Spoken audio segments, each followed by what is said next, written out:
Hello, this is Sovereign Business, and today we're going to talk about overcoming your fears around launching something new to open your cash flow and get your product or your service or your gift to the world out there as soon as possible. Yeah. And so just a quick overview of Sovereign Business. Sovereign Business is a way of approaching business that is both intuitive and intellectual. So for us, we really believe that there is a balance that can be found between the highly woo-woo or meditate and make things happen to I will force things to the point beyond my physical capabilities. We believe that there's a halfway point where sovereign business exists where we can bring both parts of ourselves to the table in order to create more ease and more abundance in our lives and in our business. Yeah. So let's talk about what actually stops you when you come to, or us, when we come to launching something new, whether we've been in business for a long time or we're relatively new and it's time to put something out there. There's two things that stop us. It's either inertia, where we're just digging our heels and going, no, I'm not doing it, or force. And force is when we just try and create an outcome against, all odds and all resistance, and any hurdle can be overcome, and it's very pushy in terms of how the mind wants to just take over the creation process. Yeah. And what it really raises as well is ultimately both of those techniques or tactics that we use in order to launch something ultimately means that there's something underneath, that there's some sort of lack, whether it's lack of money that's driving us. I have to get this out in 2 weeks' time, otherwise I'm not going to be getting any money in. Or I have to, it's like this sense of we're trying to run away from pain, or we're trying to run away of a lack of something. And one of the things that Natalie and I have actually been talking about recently is the concept of sufficiency. And sufficiency is the ability to actually see what resources are available to you, not just money. And when we put money in the driver's seat, we actually start to kind of put the blinkers on and actually forget what else we have in abundance, which for some it may be time, because we might not have a lot of bookings. We may have an abundance of time on our hands. We may have an abundance of resources available to us, whether it be contacts, whether it be people that can spread the word, whether it be physical resources as well.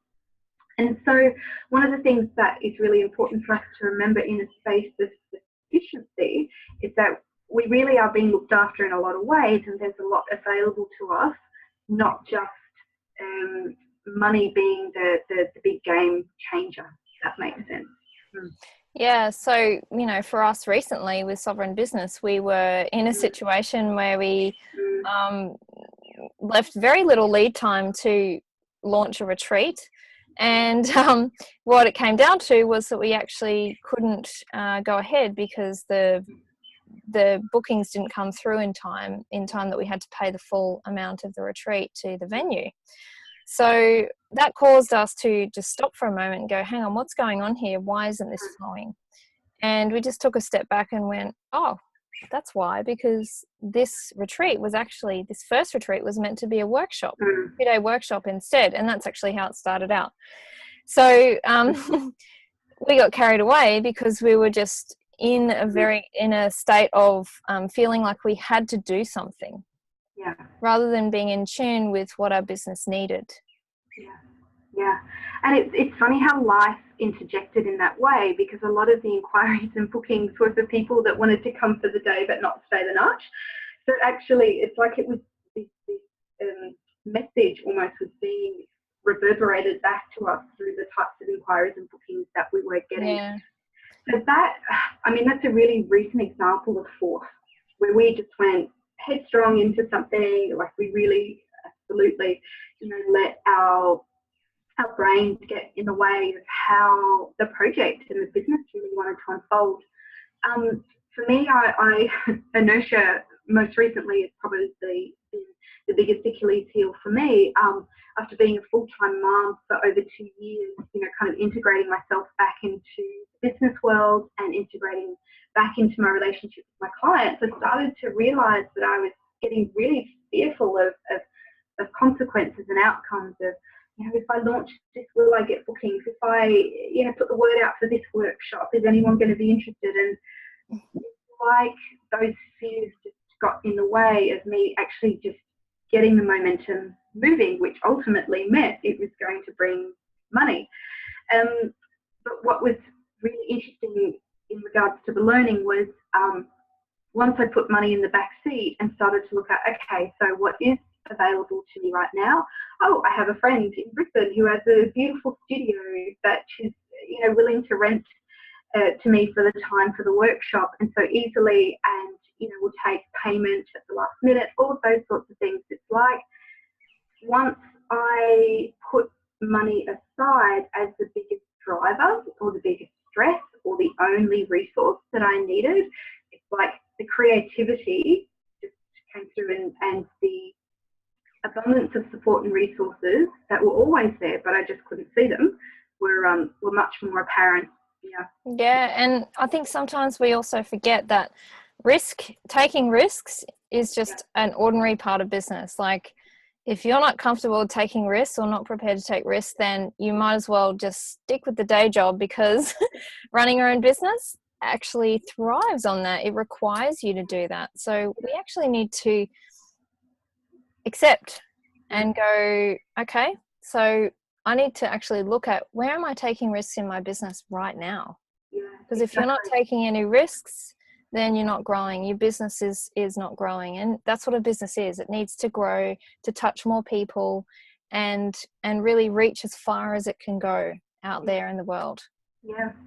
And so step 2 after taking risks is, really utilizing the resources you do have. Throw the net wider. Just put money aside for a moment and have a look at, what do you have abundance of in your life right now? And from that, I guarantee you'll be able to actually extract not only inspiration, but action.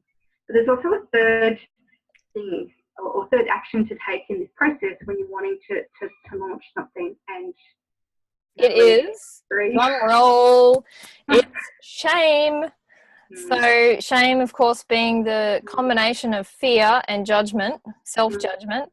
So we feel bad that we're not doing anything, and we judge that we're not doing anything. So that's what creates the inertia.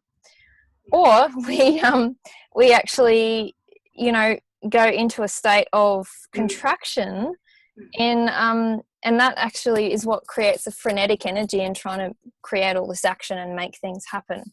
So we have to look at that and actually release the shame and accept the outcome, the potential outcome, that we may fail. Yeah.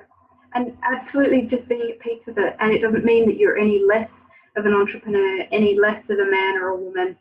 It's actually a very natural and vital part of growing a business, is to be with whatever consequences there are. Of course, there's certain things that you can mitigate, but at the end of the day, making peace with outcomes actually just allows you to move forward, so you don't get so stuck in it. Yeah. Absolutely. So, this is all speaking to the 8th cornerstone of sovereign business, which is Maverick. Yeah. And Maverick is about being experimental. It's about pushing boundaries. It's about living on the edge, not following the herd, being the black sheep. And we want to encourage that in you all out there, because if you resonate with sovereign business, then you are a maverick at heart. You are someone who thinks outside the box and has the courage to take unconventional action. Yeah, absolutely. So if any part of this video spoke to you, we'd really love to hear. Whether you can leave a comment below, or if you want to email us at integrity@sovereignbusiness.com.au. Now, if there's anyone that even came to mind as we were speaking on any of these points that you feel would really benefit from this, absolutely please share this video with them. And, if that even remotely inspires them to move forward, then we'll be feeling as though this video has been a success. Yes. Thank you so much for watching.